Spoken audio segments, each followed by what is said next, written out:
ដែលបានជួបគ្នាភ្លាមបេះដូងហឹងជុំលែប្រៀបដូចជាមនុស្សដែលបែកគ្នាគូក្បាលនៅមិនស្ងៀមក្នុងចិត្តចង់គិតគូក្បែរយូរកាន់តែមិនសមលួចតាមមើលមុខគេលួចចង់ក្បែរគ្រប់ពេលទាំងដឹងដែលចិត្តដឹងថាវាមិនអាចនឹងទៅរួចពួងយើងត្រឹមអ្នកស្គាល់គ្នាបានត្រឹមបារម្ភពីគ្នាទូងគ្រប់វេលាវាមានក្តីសុខប៉ុណ្ណាអោបបានត្រឹមតែស្រមោលចុងក្រោយខ្លាចទៅជាការចងចាំឈឺចាប់មិនអាចនិយាយរៀបរយពីចិត្តដែលស្រឡាញ់ឲ្យគ្នាទាំងតារាសិតត្រឹមអ្នកស្គាល់គ្នាសួរនាំពីសុខទុក្ខ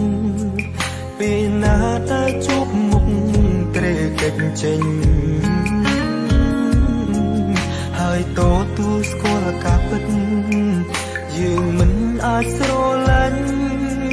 ត្រឹមធ្វើជាអ្នកស្គាល់អពេកហើយលួចតាមមើលមុខគេ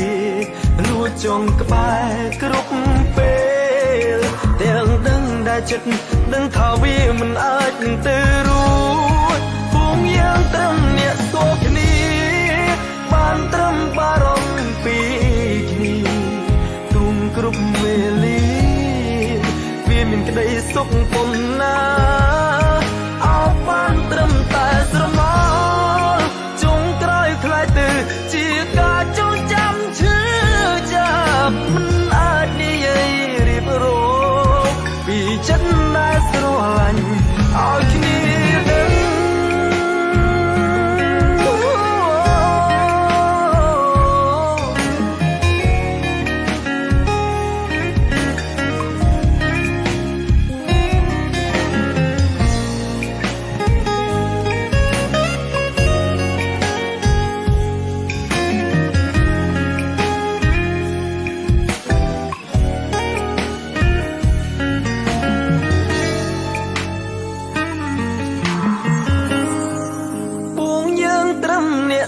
គ្នាបានត្រឹមបារម្ភពីគ្នាទូគ្រប់វេលាវាមានក្តីសុខប៉ុណ្ណាអោបានត្រឹមតែស្រមោ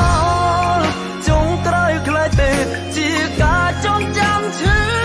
ចាប់មិនអាចនិយាយរៀបរយពីចិត្តដែលស្រឡាញ់ប្រាថ្នា